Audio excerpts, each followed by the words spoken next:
We actually have a company now that says it's got a solution.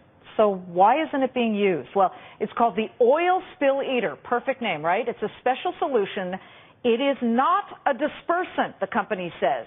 It's biodegradable. My next guest says this product could clean up all the oil in the Gulf in about 28 days. He says it's a safer alternative to the dispersants that were already in use, and then the EPA said stop using those things, they're toxic. It looks like the push just hit a big roadblock. Joining me now from Baton Rouge, Louisiana, in a Fox Business exclusive is Kevin Barbier. He's of Oil Spill Eater International. Kevin, before we get to how your product works, this is frustrating because people are looking at the sheen. I mean, we took that helicopter flight to show people it's getting closer and closer, yet you say your product can actually eat up that oil. Tell us about it and how it's different from the previous, more toxic product. Yes, ma'am. What it is our product is a bioremediation product. The way Oil Spill Eater works is it actually mimics Mother Nature. It does the exact process that's going to happen over time through Mother Nature, but what we do is speed the process up. The product has 3 components. It has biosurfactants, which will solubilize and emulsify, which is going to detoxify the spill.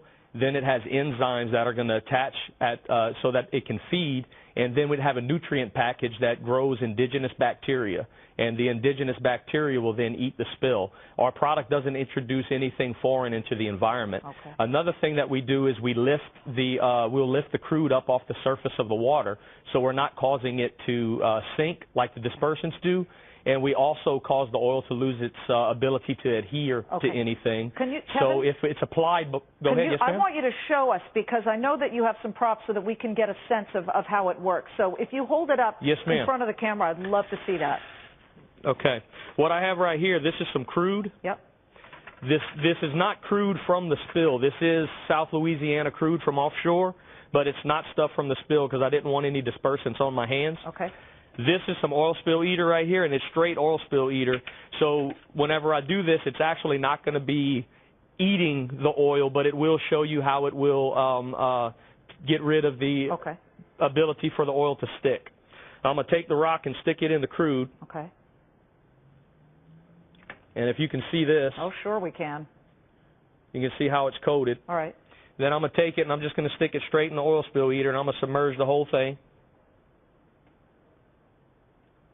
And as it works, it's starting to create the enzymes that you say are already naturally existing. Oh, it's dripping off. Well, actually, it's not. As you can see how it's starting to get cleaner here. Yeah. Actually, it's not creating the bacteria because there's no water mixed in here. Okay. We have to mix it with water in order for it to eat. But what it is showing, it's showing how it's gonna get the oil off. And if you look at my hands, you can see the oil is coming off of my fingers as well. You know, Eric, we asked the EPA why they have not yet approved this, because apparently you've had conversations with BP, and BP says they're ready to use it.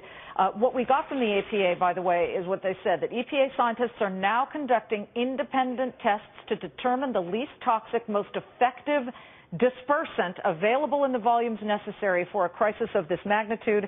Kevin Barbier of Oil Spill Eater International will have you back. Thank you so much. We'll be right back. Stay tuned.